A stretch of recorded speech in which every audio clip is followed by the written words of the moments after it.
Welcome to the Influential Christian Entrepreneur Podcast, where we uncover the inspiring stories and strategies of successful Christian entrepreneurs. In today's episode, we have the pleasure of interviewing Clare DeGraaf. He is a follower of Jesus, an elder. He's a Bible teacher and a blogger. For more than 30 years, he's been a full-time spiritual mentor of men all over the world, from college students to businesses and church leaders, or to business and church leaders. Sorry about that. At age 31, Clare had a crisis of faith where he rejected his cultural Christianity. He sold his successful manufacturing business at the time and devoted the balance of his life to serving God. Clare and his wife, Susan, live in Grand Rapids, Michigan, and they are parents of 6 children and grandparents of 15. Welcome, Clare. I am so happy to have you here today, and boy, do I have a lot of questions for you. Well, thank you. I'm delighted to be with you, Francine.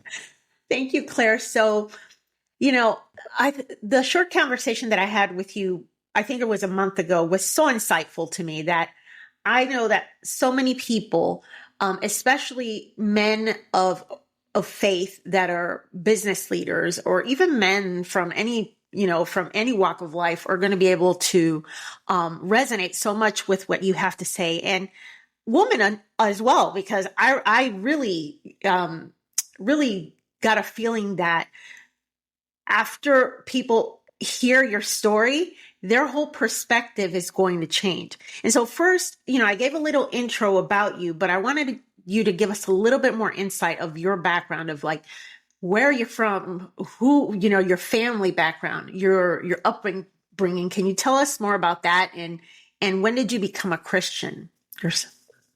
Well, first of all, thank you. And if I go too long, you just give me the high sign. And no worries. Shut up.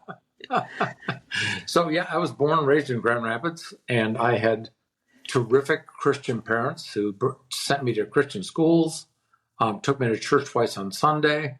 I had a great upbringing. I tell people the only gripe I have with my parents is I can't blame my dysfunctions on them. They were really wonderful people, and they were simple people. My dad was a builder, small-time builder, who went bankrupt when I was 10 years old. So we lost our house and we moved to a farmhouse. And my mother became a cleaning lady for the Zondervan family. But they were good parents, and we had a happy household. And I was the oldest brother of 3.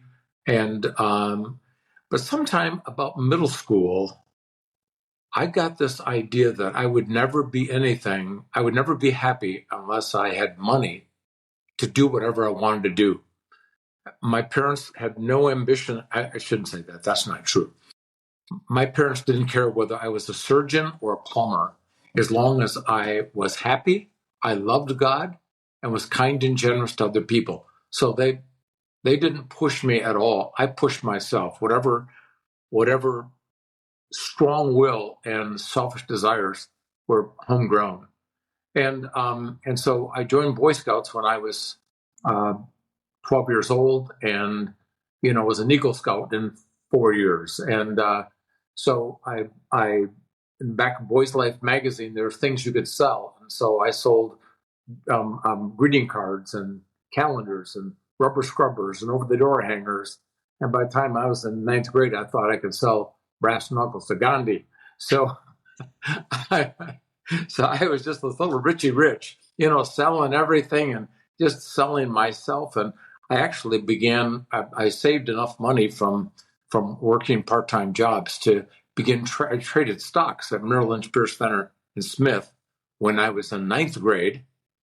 And I would go down there and just hang out with these old rich guys who were sitting around like an auditorium seating, and they were reading Standard Poor reports. And I was just watching them because I wanted to hold the fork like them. I wanted to enter a room like them. I wanted to dress like them. I wanted to be like them. And so I just became a student of people with money, how you got it, how you spent it, how you lived it.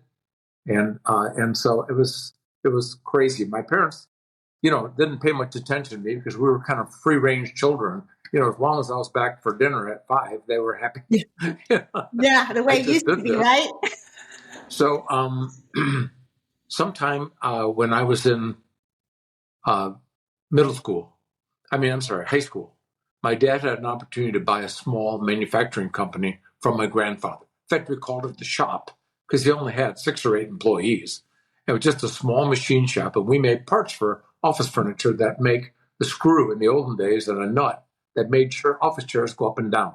That's about all we did. And my grandfather had owned it for a long time. It was not doing well. So my dad bought it for $10,000, $500 down. He didn't have $500. So I lent him $300 to $500 to buy the business. And he did, and he managed to turn it around and grew it up to where he was making about $20,000 a year. And he said, I'm happy with that. I said, well, I'm not happy with that at all. I mean, I dreamt of private jet money, and, this was not private jet money. So sometime when I was in college, I got my first patent on a tilt mechanism. Now, a tilt mechanism is the thing underneath your office chairs that actually has the springs so that you can actually tilt back and forth. Yeah. Because those things sold for like $6 a piece, and the screws we were selling were like 60 cents a piece. So I said, that's where we can actually double or triple our sales. So I got my first patent. My dad took a real risk and began tooling for this product, which we had never made anything like that before. And eventually it became the largest selling tilt mechanism in North America. But my dad died 2 years later of lung cancer.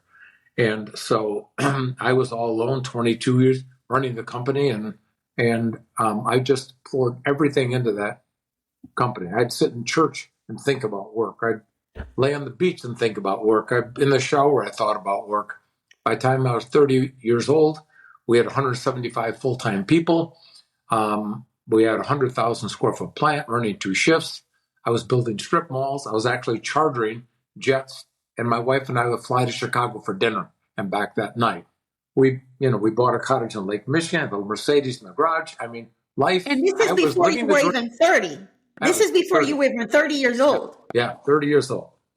And so, I was insufferable. I was the consummate materialist. In fact, I refer to myself as a recovering materialist. Wow. I'm so glad I asked you about your background, because I did not know that you actually come from a humble background. In my mind, I thought your parents were wealthy, you had generational wealth, and that you started from the top. Little did I know you started from the bottom, and you were the mastermind. You actually lent your dad money. You did the patent. You did all of this before you were 30. I didn't know any of that, and I was already blown away. Now my mind is just like, whoa. Well, okay, so I want to be honest. People said to me, do you think you would have been that successful if your father hadn't taken a business up to a certain level to where he could actually... I said, no, I wouldn't. I think I would have been successful, but it would have taken me longer, and it may have been some other field, because I had enough confidence in myself, and my parents were always affirming. I don't remember my parents ever saying anything negative to me at all. They believed in me, they believed in the kids, and so it never dawned on us that we couldn't do something. Yeah. So here I am a few days before my 31st birthday, and a doctor walks in my hospital room and he says, Claire, you have non-Hodgkin's lymphoma, and you probably won't see your 40th birthday. So he left. My wife wasn't there, and he left the room, and she had gone down to the cafeteria for something. And I thought to myself, what are they going to put on my epitaph? He made 13.2% on sales. Who cares? And so that night they began chemotherapy, and so I went. And he said the way that it's going to work normally is that we'll give you this course of chemotherapy the next 9 months. You should be fine for 4 or 5 years. It's going to come back again. And then there's a silver bullet that we're kind of reserving for later. We'll give you that. That'll give you another 3 or 4 years. Then you might run out of options, and we might have to try interferon or platinum or some experimental drugs. So that's the way it's going to go. So you should be fine for 5 years. Well, as it turns out, it came back again in about 6 months after I finished my chemotherapy. So obviously, and stage 3B. So when I got my final diagnosis, the doctor wrote on the report. In fact, I looked it up just two years ago, because my son asked me about it, that no more treatment recommended. In the meantime, I'm getting this chemotherapy. I get out of the hospital. I'm thinking about how this is going to work, because I owned 96% of the company at the time, and it was too big for anybody to buy. So I'm trying to make some arrangements. But all along, I'm thinking about my spiritual life, and I'm thinking, I was born and raised in the church. I believe every word of the Bible to be true. I believe Jesus Christ, the Son of God. I bought the whole party line spiritually, but as a practical matter, I believed in God, but I don't think I was actually obeying him. So I went to a pastor friend of mine, and I said, there's people in my church that are turned on to Jesus in a way that I'm not. And, good for them. They're like the Eagle Scouts of Christianity. And, I just don't see the point. I didn't need box seats in heaven. How bad can the bleachers be? I'm in, aren't I? Yeah. And my pastor goes, well, I'm not so sure, not so fast. So he said, I said, what do they have that I don't have? And he said, they have a personal relationship with Jesus Christ. Well, how does that happen? I mean, I know he's in heaven on a galaxy far, far away, but how do I actually have a relationship with him? And he said, how much time do you spend talking to God every day? And I thought to myself, I better not lie to a pastor. Well, I said, I pray before I eat three times a day. And if my wife and I are having a problem, I have a business thing, I'll pray. And I go to church twice on Sunday. And he said, would you think you'd have a relationship with your wife if you talked to her maybe for 30 seconds, 3 times a day, and went and heard a lecture about her twice on Sunday? And I said, no. I said, well, listen, let's do this. I want you to read the book of Luke, a chapter a day, for the next 28 days. Let's just call it a month if you miss a day or two. But before you read every day, I want you to pray this prayer. God, teach me everything you want me to know and give me the guts to live it. So I began. He said, come back in a month and tell me what you learned. It didn't take me a month. Inside of 2 weeks, I figured out the kind of person Jesus described as one of his followers bore no relationship to me whatsoever. And the missing link was obedience. That I had kind of believed that if I believed all the correct information about God, then I must be saved. And Jesus made it really clear, if you love me, you will obey me. That's not a condition for him loving me, but it's evidence of me actually loving him. And based on my obedience, I was my own God. My business was my mistress, and I was the most important person in my universe. And I was playing King of the Mountain with God every day and not even realizing how what a dangerous game that was. I just thought there's room on the top of the mountain for both of us. And Jesus and the Holy Spirit made it clear there wasn't. But that frightened me because I thought, if I give my life to Jesus, I just know he's going to screw it up. I'm going to have to sell my little Mercedes. I'm going to have to be a missionary. I'm going to sit around in church basements and, with a big zippered Bible and, sing Kumbaya. And I was a leadership guy, country club guy. I almost rather be lost than not be cool. And so I spent 6 months literally sniffing around the trap, the proverbial rich young ruler, scared to death what this was going to cost me, trying to find plan B, a less costly, less intrusive way to follow Jesus than actually obeying Jesus. And there is no plan B. There's only a plan B in people's minds. And so 6 months later, I said to God, I was up all night long, literally up all night, because I knew that if I made a vow to God, he took it very seriously. And that this is not the kind of thing that was just kidding, later. Yeah. And so I said, God, I'm all in on you. I am lost. I'm a sinner. I know that. And I believe that you're Jesus Christ, Son of the living God. Please forgive my sins and come in. And, I grew up in a denomination that I've never seen an altar call. So I didn't know how to get myself saved. I actually had to go out to a bookstore and buy the 4 spiritual laws from to get myself saved. I mean, it's just, here I am, a product of Christian schools and a Christian college, and I was just that ignorant of what it actually means to surrender your life to Christ. But so speed things up. I didn't have any epiphany at that moment. I just became infatuated with knowing more about the Bible and about God, and still in the flesh. I mean, I actually hired pastors to tutor me, because if I'm going to sell Jesus to people, I wanted to know my product. Oh yeah, it's shameful. I'm embarrassed to even say it, but that's how, So I wanted to know what infant baptism and adult baptism and Calvinism and Arminianism, why do bad things happen to good people, what happens in Richmond, and I wanted to know all of that. I began sharing what I learned with people. They began coming to faith. And I became so infatuated that I lost my first love of my business.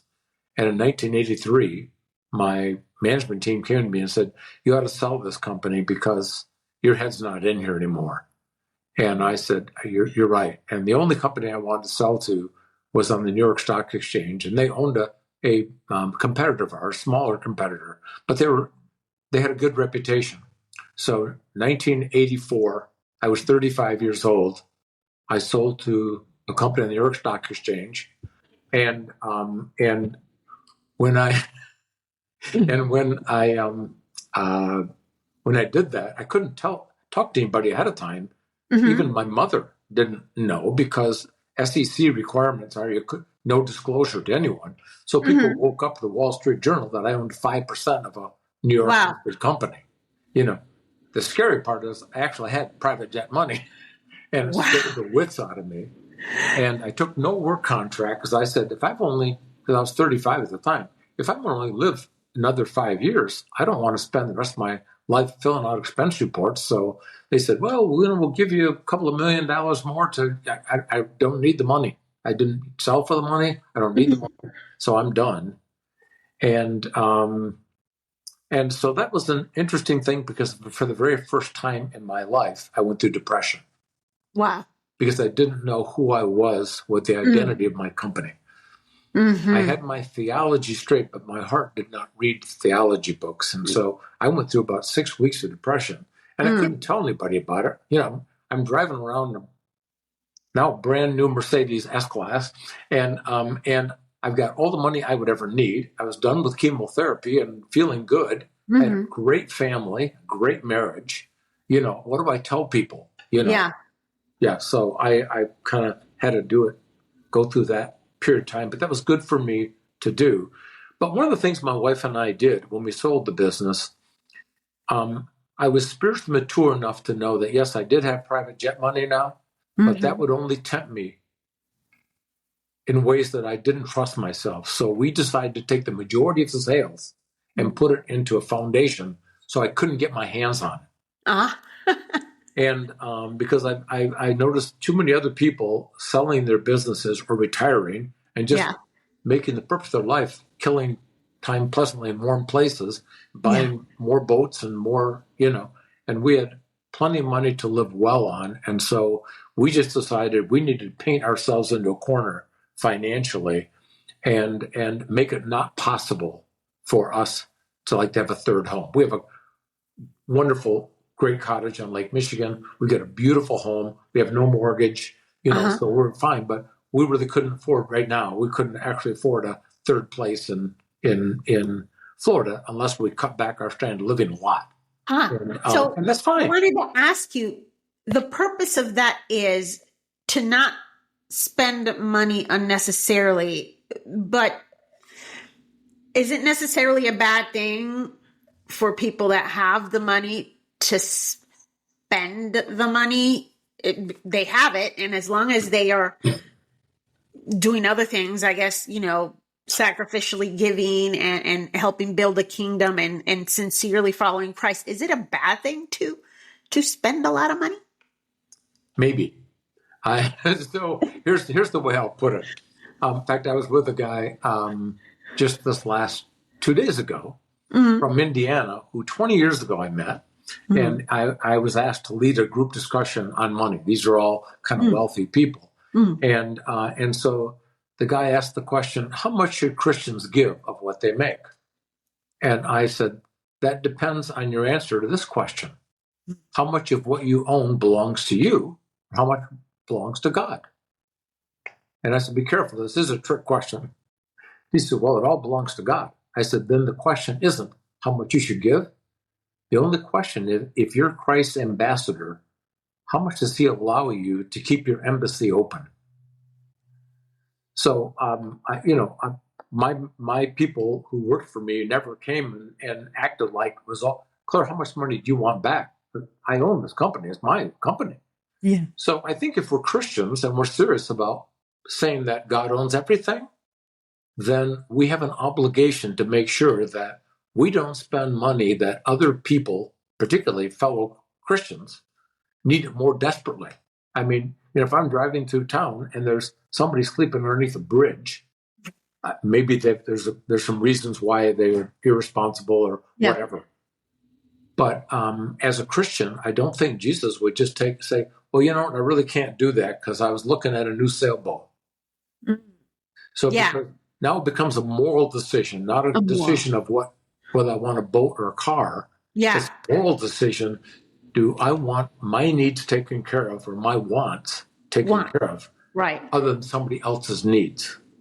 Right. So I think the question needs to be reframed. Mm-hmm. Because when you say that it's wrong, I think that last time we mentioned, I was at a conference 30 years ago, mm-hmm. and Ron Blue, who wrote a book called Generous Living, spoke, and he said, "How much is enough?" And of course, everyone's kind of looking, well, how does anybody know how much is enough?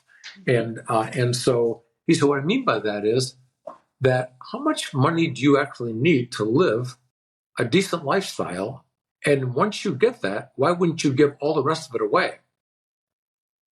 And so on the way home, my wife says, well, how much do we spend on ourselves? I said, I have no idea. We had no idea. I just gave my unopened bills, including my MasterCard and Visa, to my secretary to pay. And we had a foundation, so we were giving away half of our income.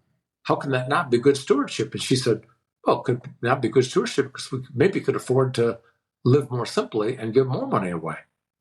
I almost wish I hadn't brought her to the conference, but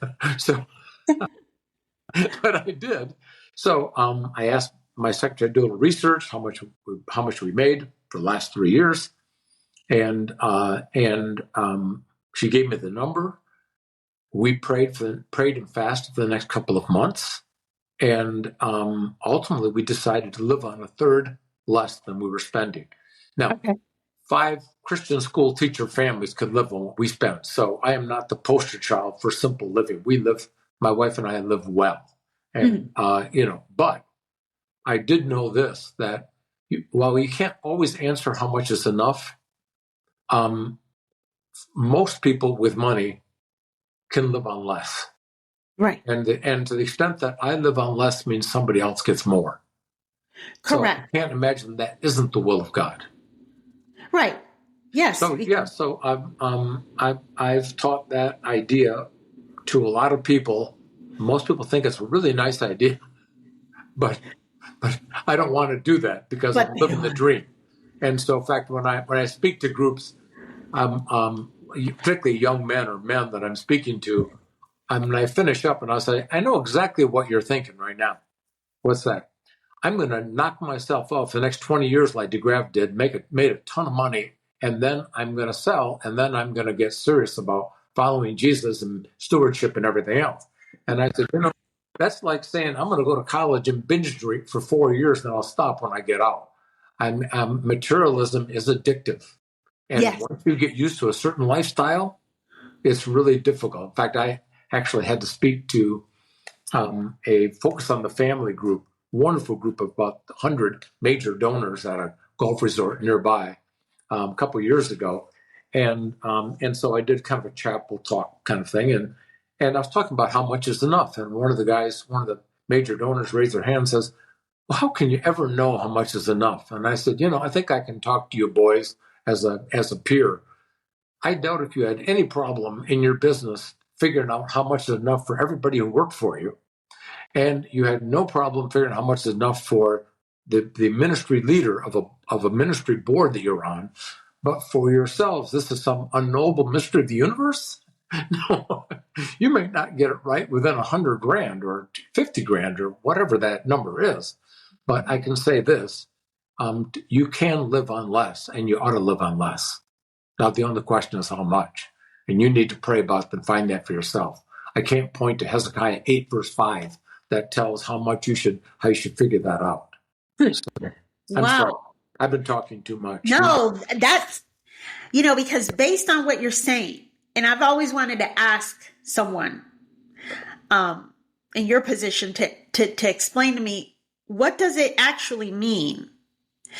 The verse in the Bible that says it is harder for a rich man to go to heaven than it is for a camel to enter a needle. And I know it doesn't mean a needle, an actual needle to sew. It's a different thing, but it means that it is difficult for a rich man to get into heaven. And you're based on what you've already been able to in your life, what you've lived and the people that you've spoken to, what does that actually mean?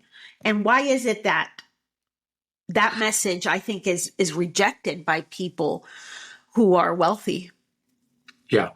So every rich Christian I know hopes and prays that actually means the eye of the needle in some gate in Jerusalem. Because there was some gate that was the needle gate or something like that. They just hope and pray that's it. No, here's what I actually think. I think that Jesus meant exactly what he said. Because I think people with wealth, he said, nobody can serve both God and wealth. Mm-hmm. Because you're either going to hate the one or love the other. I don't think rich people go to heaven because they go to hell because they're lost. Right. I mean, because of their wealth. Right.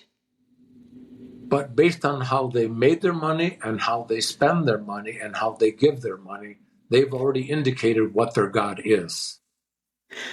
Okay, so kind of like your heart is where your treasure is. Exactly. That's exactly it. And I think Jesus actually said that. Where your treasure is, where your heart is. Yes. Yeah. If you're thinking most of the day about your golf score and living life comfortably and vacation and everything else, I think God has already figured out what your God is.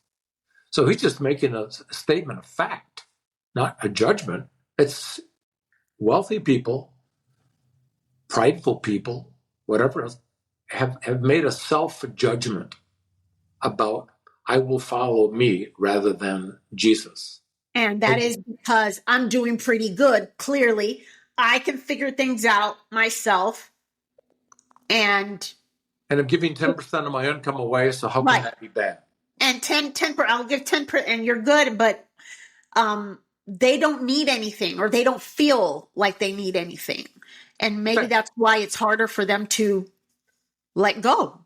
Well, I think part of the issue is it isn't just that. I think that wealthy Christians all hang out together. They all know other wealthy Christians. And, John's a Christian and he's got a nice boat. And Mary's a Christian and she's got this. Mm-hmm. And so why can't I? And I think that we just are more influenced by our peers and the culture than we are by what Jesus' clear teaching. He actually warns. He says, this guy had a lot of money. The rich young fool had a ton of money. He said, I'm going to pull my barns down and build bigger barns. I just talked to a guy maybe 6 months ago in another state who I really like, wonderful guy, but he was talking about he's building another apartment building, and he was 72 years old. And I said, why would you do that? He said, well, because I'm an investor. That's what I do. And I said, well, you got to stop doing it. How many more years are you going to do this? There's actually a parable in the Bible about that, because all the money you have tied up in that is actually money that can't be used for other purposes. Whatever that is. Yes. And he just looked at me like I had Alzheimer's or something. And, he said, well, everybody I know does this. I mean, that's nuts. I'm going to leave all my money on a foundation when I die. I said, well, I've got a theory about that. I'm not so sure we get any credit from God for giving money away after we died. I mean, David was wanted to make an offering to God, and he was looking around for a piece of property to buy or to have the offering, to put the offering on, and somebody said, "Hey, take my threshing floor. You can have it." Mm-hmm. And he said, "I won't do that. I will not give to God something that costs me nothing." So I don't think, if you look at the widow's mite, I think that part of the sacrifice that God offers, honors, is it didn't cost us anything. Yes. And I'm going to end up with money after I'm dead, because we're obviously, if I knew my day of death, I'd spend it right down to the last Monday before I die. I don't know that. So I'm sure I'm going to have money left over after I'm gone. But we do have a foundation, and it'll sunset within 5 years. I said, I want it all given away quickly. So because I don't believe in family foundations, because I think kids of parents with family foundations just show up and want mom and dad to give to their favorite cause, and they think they're being good stewards because they give away mom and dad's money. So I don't think that makes any sense at all. But I have real concerns about wealthy people who die with a whole lot more money than they will ever need times 10. And I'm not sure about I'm not sure where they end up. Now, again, I don't have a faithometer because right. But it isn't their wealth that'll keep them out of heaven. It's their heart. The fact that they have another God. Yeah, where their heart was. And if you're not giving sacrificially, that doesn't mean you need to go be a bum and live under a bridge and give all your money. Absolutely doesn't mean that. But if what you give away and what you do is not costing you anything, there's no sacrifice, then for sure. And, after our conversation last week, I came to the realization, oh my gosh, how we all feel so sorry for the poor, so much compassion for the poor because they don't have it. They don't have material things. And then I came to the realization, it's probably not popular to have compassion for the rich. They don't need anything. But if you think about it, it is quite difficult it is quite easy, I'd say, for a rich person to find themselves, as that verse in the Bible, choked by the pleasures and the riches of the world to their detriment. And as you mentioned, because rich people, they follow the example of other rich people, it's kind of like the blind following the blind. Mm-hmm. And, they're just going down the broad path, and we know where that ends, right? So I think that part of the problem is all of us, not just rich people, are not taking the Bible seriously. We're not reading the Bible. We are not studying the Word. Part of it has to do with all the things we hear in society. Oh, the Bible's, maybe that wasn't your problem, but for me, it was like the Bible was written by man. They took half of it away. It's not true. It's manipulation. But some of us were just, lazy, whatever the reason is. We're just not. And I think that if more people, not just the rich, started reading the Bible more, that would, that's where you started. Reading the Bible is what gave you that conviction to go further and further and further. But most people don't even know what to do. They have no idea how lost they are and don't even have any idea of where to start. So how can we... And I know that part of what you do is mentoring businessmen and people and your peers. But how can we start to change people's hearts, particularly wealthy people? Because I find that unless you are, very rarely will they take you seriously unless they're like, you're a peer, like yourself, Claire, right? I'm not going to listen to advice from Susie down here that, who is she, right? They might give you the time of day. And I say that because last Saturday I was out with some people at my church. We were doing something called soul winning, which is essentially, spreading the gospel to people that we don't know. And one lady mentioned to me how difficult it was to talk about the gospel with rich people, with people who had money, because they just rejected it right off the bat. Like, it was so incredibly, and she said, I think it's because they know I'm not their peer. Is there any truth to that? And how can we start, I don't know, outreaching to people? I know you're doing your part, but is there anything else, anything we can do, us regular people? Wow. I've never actually been asked that question. So, but I will, I want to affirm what your friend said. Yeah, I think it is difficult, not just for wealthy people, but smart people. For years, I met with the president of a local university, and then he was a born again Catholic and a wonderful guy, but then he would bring me into intellectual circles where I would just talk to people about faith, and they had a million objections because there are these cultures of wealthy people who don't know Jesus, who know other people who are wealthy or smart that don't know Jesus, and they think if you actually became a Christian, you have to throw your brains out the window. And so I was leading a study this fall at a country club, and someone says, "Well, why is it, do you think, really smart, successful people reject the gospel?" I said, "Because they're not willing to risk their intellectual virginity and believe in something that cannot be proved." And they kind of, what does it mean by that? What it means by that is that if they're already thinking, they're counting the cost, and they're saying, if I actually became a Christian, people would think I was nuts, that I wasn't actually bright enough to teach at the school, or to, are you kidding? You believe in this thing, this dead guy from 2,000 years ago, and you're going to go to church and, and be a holy roller or whatever that, it is. And they're counting the cost just like I did. Am I going to lose some friends? And I did. And I lost some friends because I was an obnoxious Christian, and I lost some friends because they were afraid to count the cost because they didn't even want to get that close to it. So I tell people, frankly, yes, I think everyone needs to know the Bible better and better and better, because I was fortunate. I went to Christian schools all my life, raised in a Christian family. When I actually came to faith at 31, the Holy Spirit had been downloading truth into my life all those years. And the Holy Spirit's like a Google search. Instantly, he brought to mind verses and people in the Bible and stuff that I had no interest in actually.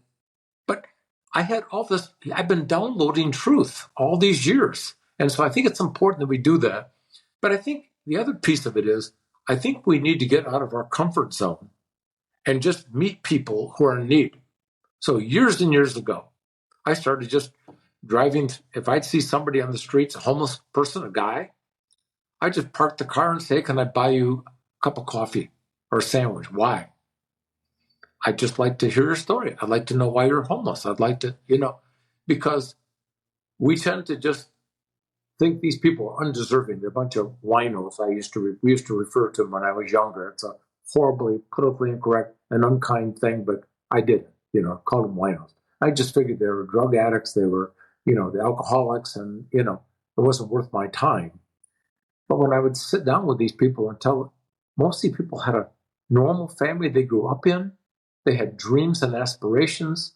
They had a job, and they went off the rails at some point.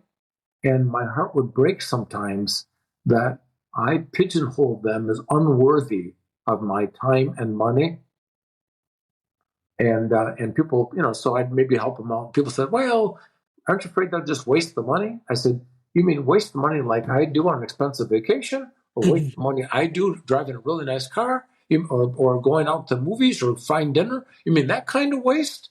The irony is, well, if we spend it on ourselves, it's never a waste. But if we spend it on somebody else who is undeserving, it's a waste. And I think that's just a thought process that is of the devil and fleshly. You can't find that in the Bible, but that keeps us from being guilty all day long. Yeah, They don't absolutely. deserve it.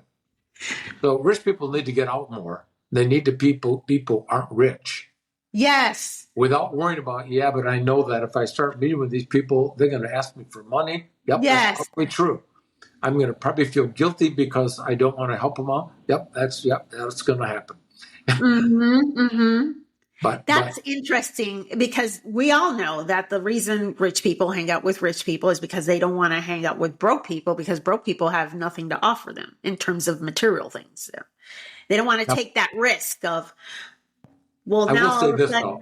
I want to be careful. Mm-hmm. I don't want to characterize all rich Christians this way.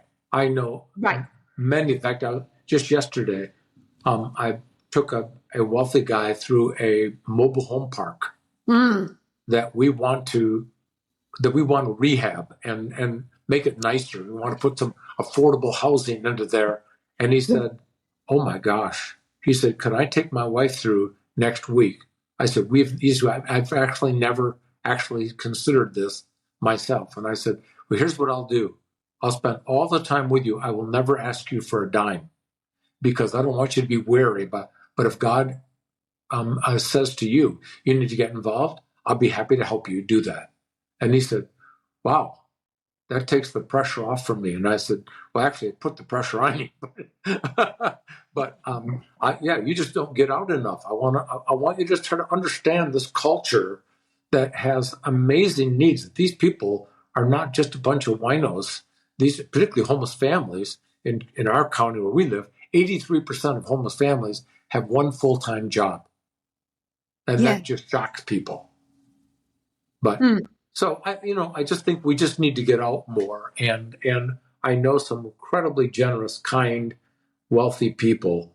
I'm just making a blanket generalization for probably 75% of those Christians that I know that are insulated from the realities of life and believe what other rich Christians tell them is true. And I just think we need to let Jesus tell us what's true. Well, and you called it beige Christianity or cultural Christianity in your book that I'm holding right here. I found that quite interesting, because when you have cultural Christianity, it's all up in your head, right? Kind of what you had when you were younger. It was everything in your head. But it's not until you either have an encounter, because some people have, had encounters, it happens different ways. In your case, it was kind of like mine, where, it was through the Bible. And it's not until you start reading that Bible and getting the word of God that you start to peel off the layers and find that deeper meaning, which is going to propel you to do those things that you would have never even considered because of fear. It's all to fear, we all have fear of, oh my gosh, wait, and I'm by no means one of your peers, but even I had such trepidation, like, oh my gosh, people are going to think I'm a Jesus freak. My brains went out the window. I'm in a cult. People have actually told me, you joined a cult. Or it's that fear of losing your reputation, of what people are going to say about you. And for people who have a lot, you have a lot to lose, and you don't want to lose that. And so, Billy Graham said, I don't know, years ago, that it says, I believe that one of the next great moves of God is going to be through believers in the workplace, in the marketplace. And, I see that people in the marketplace, it's a great opportunity, because chances are you're not going to find unbelievers at church. You're going to find them in the marketplace. That's where everybody is. And so I've also read about the 7 mountains of influence: arts, music, business. And for those Christian or business leaders who are Christians, or I don't know which way to put it. Some business leaders are Christians, but I've noticed that many of them have a lot of, they don't want to talk about their faith as it relates in the business environment, because of the same reasons that we stated. They don't want to talk about it because they've bought into what society has told us to keep that away from a business environment. It's not professional. It offends people, and it will probably make you look stupid and affect your reputation. So a lot of Christian business leaders tend to shy away from talking about their faith in any way in the business environment. Do you consider, that's what I've noticed. I don't know if you noticed the same thing. Is that assessment correct? Yeah, it is a concern, but I think you can overcome that. So when I first came to faith, I wanted to start a Bible study at my company. Mm-hmm. And the guy that mentored me said, Claire, that's not a good idea, because there'll be people that come that just want to suck up to you. They may even fake a conversion. Mm-hmm. And he said, why don't you do this? Why don't you go lead a Bible study at another guy's company and have that guy lead a study at your company? Right. And we did that. And so we ended up, there were 8 or 9 of us who had Bible studies at each other's companies. And we made a vow, and we told everybody that came that we would not even tell anyone else who came to those Bible studies, so that it's not like, well, George is coming to that Bible study, and be nice to George when you get back to the office. No, so I had no idea who was meeting with my friend unless they told me at the company. But we wanted it to be as safe as we possibly could place to be. So we could be influences in business world, but we just said we should probably not do it at our own company. And so that made it a little bit easier to do. Right. And there are people who have different ways of including it in their company. Some people have chaplains, charities that they support with their companies. They may even have, I've heard of people who include it in their mission statement, their faith and their mission statements, but you have to be careful for the legal aspect of it, all these things that people are scared of. But there are many ways. However, business is one of those 7 mountains of influence that we need to be able to figure out how we are going to, I don't know if the word is dominate, or if the word is have greater influence, because Christians, we have, for the most part, taken a backseat on everything, and just, everything is super secular now. So what advice, if you have any advice, for Christian business leaders who are out there and they want to be able to express their faith, they want to be able to do something for God's kingdom? I mean, they've built their kingdom already, and they are, like you say, they are rulers. But how can they now find ways to really, in a significant way, contribute to God's kingdom? What would be the best place for them to start? And if they come from a cultural Christian background and they don't feel as well versed in their faith like they think they should be, especially being a leader, what are the steps? Because they really want to turn around and they want to feel closer to God and they want to do things right. What advice would you tell them if they're just out there kind of winging it on their own? Sure. There's a number of national organizations. One of them is the oldest is Christian Businessmen's Committee, CBMC. They're in Chattanooga, and they've got tens of thousands of people in Bible studies and doing evangelism, and they actually train you how to do that in the business world. It's almost all business people. There's also a organization, I think it's called the Fellowship of Christian Companies. I've not been engaged with them in the last 8 or 9 years, so maybe they've changed their name to Felco or something. I don't know, but Fellowship of Christian Companies, I think they're in Atlanta. I'm involved with a ministry called the New Canaan Society, and it was actually begun by a former senior partner at Goldman Sachs. Okay. His father was a pastor. His brother was just retired a few years ago as president of John Deere for 15 years. So, I mean, we're talking about major people. Yeah. And the founder years ago, 20 years ago, found himself even he headed up the London office of Goldman Sachs, and he was drinking himself out of his marriage and everything. And he went to church. He believed in God, but his whole life was centered around everything but God. And so he went into rehab, and he came out and said, I found more honesty in AA and in rehab than I did in the church.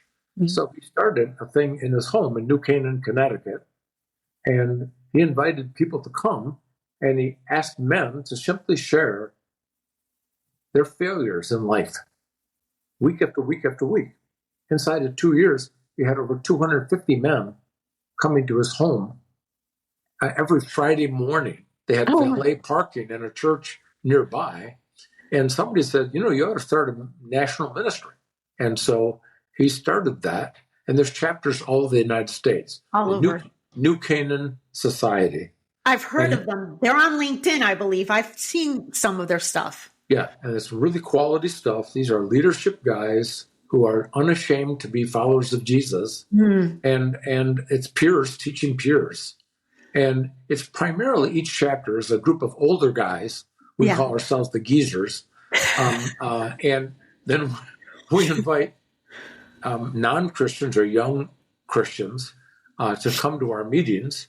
And the idea is that a lot of younger people are looking for a safe dad. What do you mean by that? Well, so I didn't dream up that term. I actually got that I went to my first New Canaan meeting in Silicon Valley. And then afterwards I went out with a bunch of young guys from, the high-tech people. And I said, I'm curious, why do you guys come to New Canaan? And he said, all my life I've been looking for a safe dad, and I think I found it at New Canaan. He said, I'm not ready to drink the Jesus Kool-Aid yet. But he said, the guys at New Canaan seem to have their act together. They love their families. They understand money. They've got some wisdom. They take time with me. My dad was a jerk, and he's been married 3 times. I wouldn't go to him for any advice at all. The guy sitting next to him says, well, that's interesting. I never heard this term, safe dad. But he said, my dad's a postal worker and actually a good guy. But he said, I made more last year than he's made in 20 years, the last 20 years. I need someone to talk to about money, and I can't talk to him. It would embarrass him. But these guys are helping me navigate that. And so the next day I got on my phone and called a bunch of guys in Grand Rapids, and I said, I'm looking for a bunch of safe dads who are willing to just kind of mentor guys from wherever they are to wherever they need to be. They may be Christians, they may be non-Christians, they may be rich and poor. How can I help you grow as a man? So. Oh, wow. So it doesn't, the men don't have to necessarily be business leaders yet. No. Okay. No. Yeah. We have college kids that come. Oh, wow. Now, a lot of them, most of them are coming because they want to hang out with rich people because they want to be rich themselves. So, like you did, right? Yeah. So we're the honey, or the bees come to us because we're the honey. Yeah. So we don't care why they come. All we care is what they understand when they leave. Yes. And a way to influence them. They're getting influenced even they're coming for one thing, but they're getting influenced, and you're planting those seeds, Yeah. So what we say is, most men will never remember what you told them, but they'll always remember the way you made them feel. Yeah. Do they feel like you actually care about them? That's such a wonderful thing. Yeah. Anyway, those are 3 organizations. But in almost every big city, if your listeners are looking, just Google Christian organizations for business leaders, and you'll come up with somebody nearby. We've got probably a dozen ministries, full-time ministries in Grand Rapids area, West Michigan area, that help Christian businessmen run their business more in line with biblical principles. Right, that's the whole idea. Yeah, it's not just about putting a fish on somewhere or saying you're a Christian. It's about using and following biblical principles. Right, yeah. Yeah, that's a kingdom business. And so I think that's what they call it. And I know, Claire, that you do not, so you're retired. The work that you do, whether it's one-on-one or whatever type of assignment you're on, you don't charge for it, based on my understanding, because you simply are out there to serve right now. Am I right? Yeah, I tell people say, how all these people find you? And I said, I get every job. I work for free, so I get every job I bid on. How do you choose the people that you work with? I mean, I'm sure everybody would love Clare. I mean, woman, men, anybody out there would love Clare DeGraaf as a mentor. How do you choose who to mentor and who to help? Yeah, that's an inexact science. But what I do, if I meet with somebody a couple of times, I will give them an assignment. And I said, call me when you're done with that assignment. And that'll help. So it might be, I want you to share your spiritual journey, how you came to faith with somebody else. And when you're done with that, let me come back and I want to call me and let me know how it went. And maybe 2/3 will call me and a third won't, because there's a lot of people that just want to hang out with me so they can debate the Bible more intelligently with other Christians, or, they like the people I hang out with. I'm more interested in, are they actually willing to change? Because Jesus cares more about our obedience than our knowledge. In fact, I say in my book, I'm sure that Jesus would prefer that I be half as smart and twice as obedient. Yes. So while I think it is important to study the Bible, the bottom line is we actually have to do it. So I try to look for men that are willing to actually do what I ask them to do. Get counseling. Sometimes I'm not a licensed counselor. I'm not a pastor.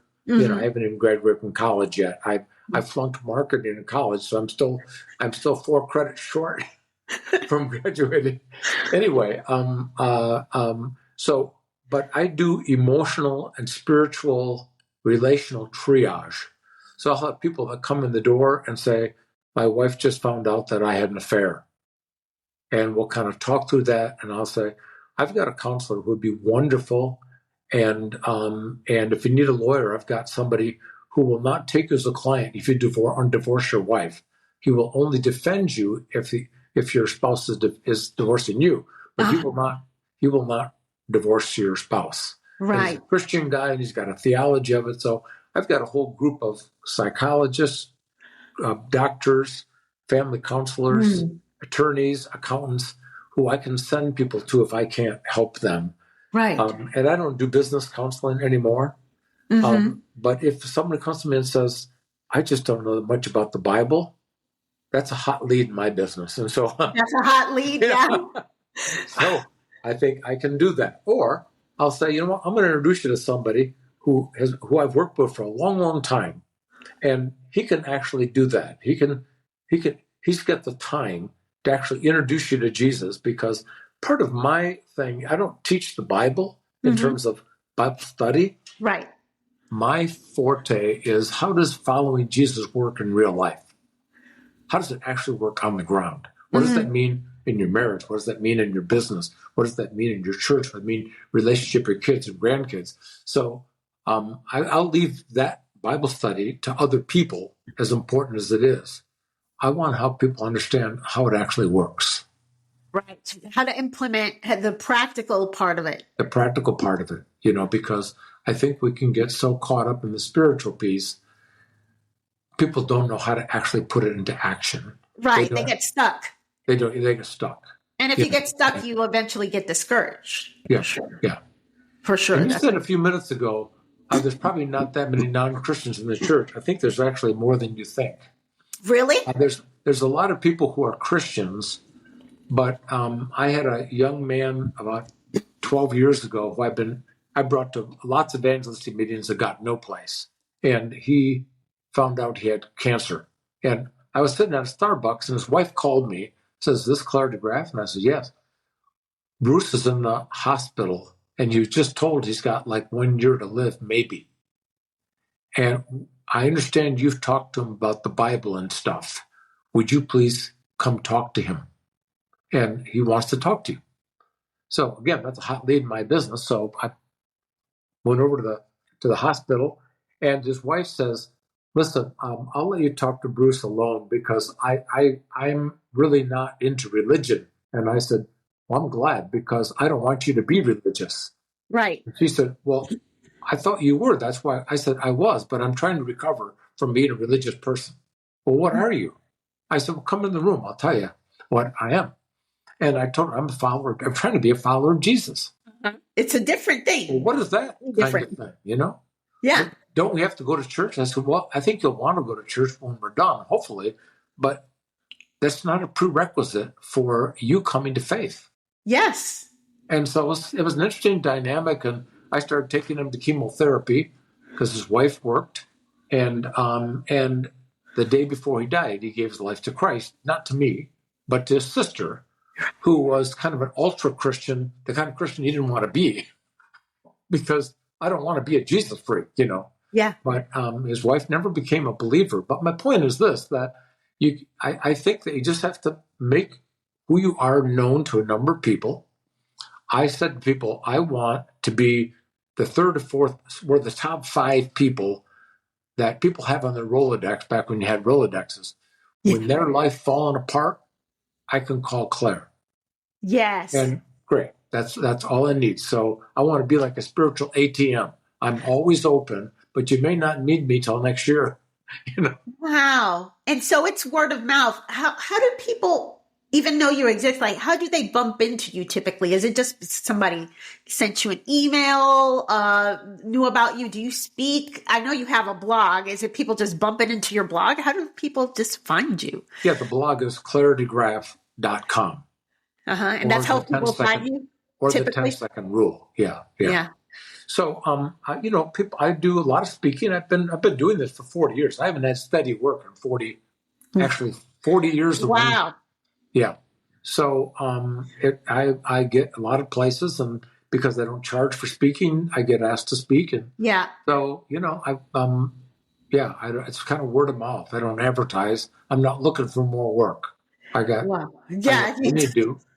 I'm 75. And my wife said, when are you going to retire? And I said, well, why would I do that? I said, I think there will be some time. And she said, well, I'd like to spend more time. I said, what do you want to do? She said, well, I'd like to travel more. I said, great. So we spent a month in France in September. Where else do you want to go? Well, I think that's all for now. Well, good. Then I'm going back to work. Her idea of retiring, right? But I don't want to shut my office down and then just walk around my bathroom at 10 o'clock and watch Oprah and go to coffee with a bunch of old guys. That's just, and I don't golf. I used to golf, but I gave it up. It was just too time consuming. Yeah. It was just not a good use. I didn't think it was good stewardship of my time. Yes. To think of stewardship in terms of time, treasure, and everything else, it was just an energy leak for me. Yes. So I quit the country club, and I'll play golf once or twice a year if people make me, but I just don't want to do that. So I don't have any hobbies because this is what I do. You write. You're an excellent writer based on your book and your blog. So thank you. Would you consider that your hobby? Yeah, I love doing that. Yeah, I don't, the reason my wife asked me 2 years ago, how do you determine what to blog on? And I said, I blog about things I don't really understand. And she said, well, how can you do that? I said, well, I've got a lot of things that I have an opinion on. Yes. But it's not a well-formed theology. Why do I believe that? And so I have a list in the back of my Bible of about 30 or 40 things always of topics I want to research and blog on because I want to, maybe I actually, and there's times when I've researched and I go, I no longer believe that. I shouldn't actually think that way. And so a lot of my topics that I pick are based on things that I really haven't thought. Like my blog this week is on the word woke because everybody and their brother's using the word woke. But I ask people, tell me what woke means. Well, it's like critical race theory and LGBT education. Yeah. I said, so what about that specifically do you disagree with? Well, I'm just against that. Against what? And people, well, they kind of fumble around. Well, they heard somebody smart on radio or TV saying you should be against woke. And I said, well, let's just think about that for a minute. There might be some pieces of the Black Lives Matter or LGBTQ that I would disagree with, but there might be some that I think is a good idea. Why would people not want to know about Christians not want to know about past injustices of minority people? That's a different issue than suggesting here's what you need to do about it. That's an opinion about how to fix the problem. But I think we should be educated. Why would we not want to know more about LGBTQ people? Why is it they're so afraid of Christians? What does the Bible have to say about it? Mm-hmm. That's not going woke. Why would we Right. not want to do that? Now, it's another thing if there's a curriculum that says that's as fine and dandy in school. Now, that's a problem. Yes. Mm-hmm. But I think we Christians tend to not Shut we it take down. these sound bites and Mhm. determine what we're for and against without actually understanding the nuances of it. And so my blog this week was on woke and what that actually means. And as in fact, I think the title of the blog is, what do you mean by that? Mm-hmm. Because I'll ask people, what do you mean by that? And we use terms that we don't actually mean. I was actually yesterday, I said to a guy, he said, at a meeting, he said, would you say a word of prayer? And I said, I'm curious. Where did the term word of prayer ever come from? I've never heard of one word prayer. So why do we actually say that? It's just this evangelical speak that we have in the church. I just like to pick these things. The way they call it Christianese. Yeah, I didn't mean to get off on a rabbit trail. That's a good one, because if we want to, I guess, appeal to other people who may not, who may not be believers, who may not be very well versed, it's best to not use Christianese. Sometimes, because some of those, maybe in a newer Christian, there were so many phrases that I would not have any idea what they're talking. Actually, I just learned what being a minister or what a ministry is, and I always thought I knew, but I didn't. So, good point, Claire. Like discipleship.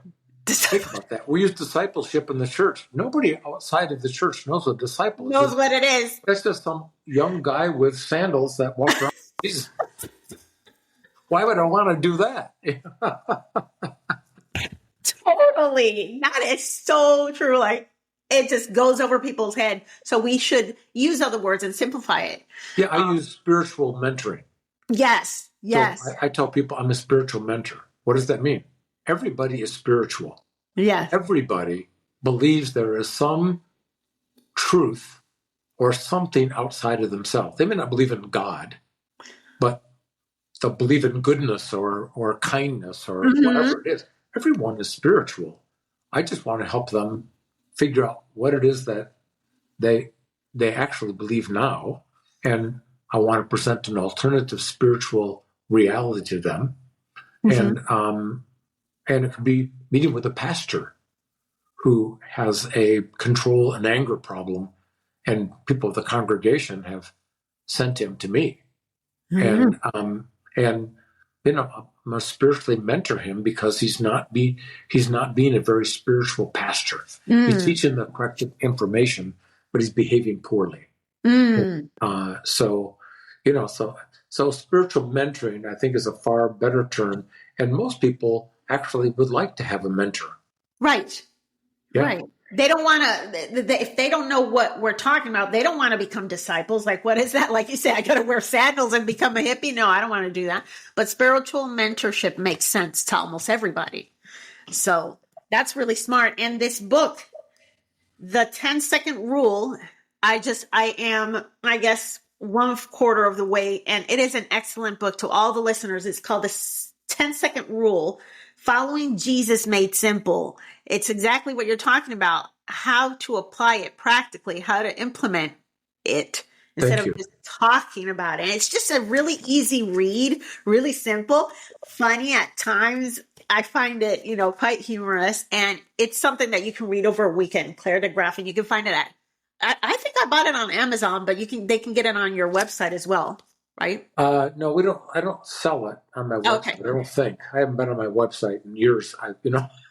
But so I think it is Amazon or Christian bookstores. Okay, most Christian bookstores or Amazon. Yeah, they can order it. After a couple of years, you go ends up in the bargain bin at Praying Hands, Christian bookstore in Slippery Rock, Arkansas. But I'm still selling books, and so the good news is that I don't have to make a living selling books. I'm not really an author. I have no intention of. It's a lot of work. It's a lot. And how long ago did you write this book, Claire? 13 years ago now. 13 years ago. Wow. I thought this was fresh off the press. Didn't know it had been that long. But it's it's relevant. It's timeless. Well, how to follow Jesus isn't going to change. It's never going to change, right? It's never going to change. It's not following Jesus 2.0. It's just 1.0. You never have to update it. Never have to update it. And so how can people, if anyone wanted to get a hold of you, would they just go to your website or can they find you on LinkedIn? Are you active on LinkedIn on social media or? No, I don't do social media at all. Okay. I mean, my grandson posts on Instagram and Facebook, but I haven't been on either one in years. So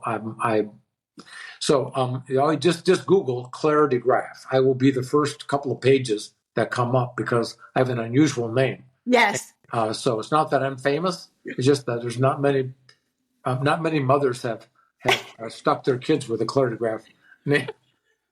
Name for sure. Okay. So finding you online shouldn't be a problem, but you are not on social media at all. Okay. No. Perfect. Well, I'm so glad my that blogs are on social media, but your who? Your wife? my blogs are on. Oh, your blog. social media. Yeah. Your blog, and you keep. I just quit updating. Twitter or X. Oh, you're on X? No, I just quit it.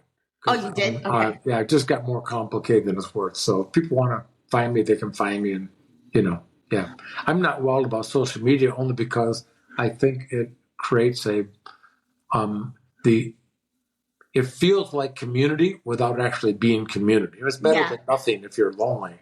But I think find people and, show up at a church or show up at a ministry and just get to know people. So I have my grandchildren on Instagram and my family, but no non-family members. Okay, got it. Yeah. No non-family members and definitely not on LinkedIn. I just looked it up and there's not one post there. So you can find him on his website. People can message you on your website? Yeah. Okay, perfect. Excellent. I think so. Yeah, my email address is there. It's there? Okay, perfect. I don't use Instant Messenger either. You don't? You don't use any of that? No, well, I just, you don't have to. You like what, person to person on the phone type of thing? Yeah, perfect. I do. All right. So I'll take your phone call. Okay, perfect. So you guys heard it. If you are a Christian man and you are interested in more spiritual mentorship, even if you can't get a hold of Clare, although he says he is pretty accessible, I would strongly suggest reading his book and his blog. His blog is it's really rich. It has a lot of articles on there, a lot of blogs, and they're very insightful. So I would say go to claredegraaf.com and start reading his blog and then get the book and start reading. You will be so inspired, especially if you are one of the Christians who have been, just kind of like a watered down Christian, a lukewarm Christian, and you're probably a business leader and you have, a similar life as he has had. I would say that definitely check out what he has because it has inspired me, even though I don't consider myself to be one of his peers, but I am a follower of Christ. And I find that the things that he talks about, they're inspired in the Bible. It's very biblical what he talks about, but the way that he writes about them make it so easy to understand and relatable. I so much appreciated speaking to you today, Clare. I want to thank you for dedicating, like you said, the balance of your life, which has been a long balance because you quit at 31 or whatever that was. But it's so inspiring that you have dedicated the balance of your life to Jesus and that you are using all of your resources and your experience and your knowledge in a way that most of, whether we are rich or we are poor, that we should all be doing the best that we can with what we have. And you are such an excellent example of that. So I want to thank you so much. And I want to thank the listeners for tuning in today. And we will be back next Tuesday on The Influential Christian Entrepreneur with another amazing guest. Bye, everybody. Thank you, Francine. I appreciate it very much. I was honored to be on your show. Thank you so much. And I hope to stay in contact with you soon. But hang on for a second. Take care, everybody. Bye-bye.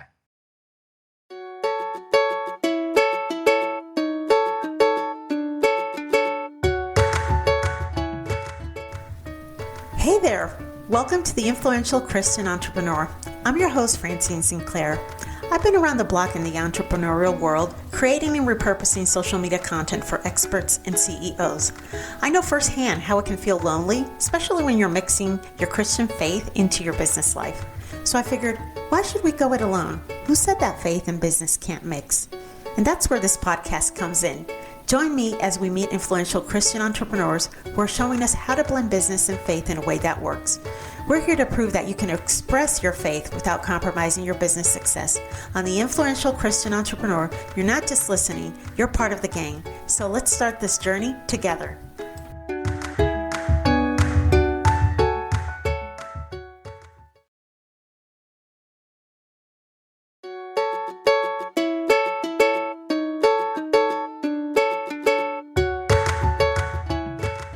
If you're a Christian business leader or executive, I invite you to work with me to create a faith-driven personal brand on LinkedIn that will empower you to navigate the intersection between faith and business. Feel free to contact me directly at hello@francineSinclair.com.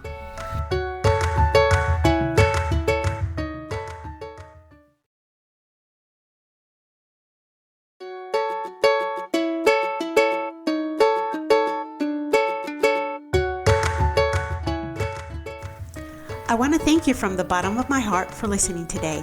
Make sure to subscribe to this podcast and don't forget to follow me, Francine Sinclair, on Facebook or LinkedIn. See you next week for a new episode.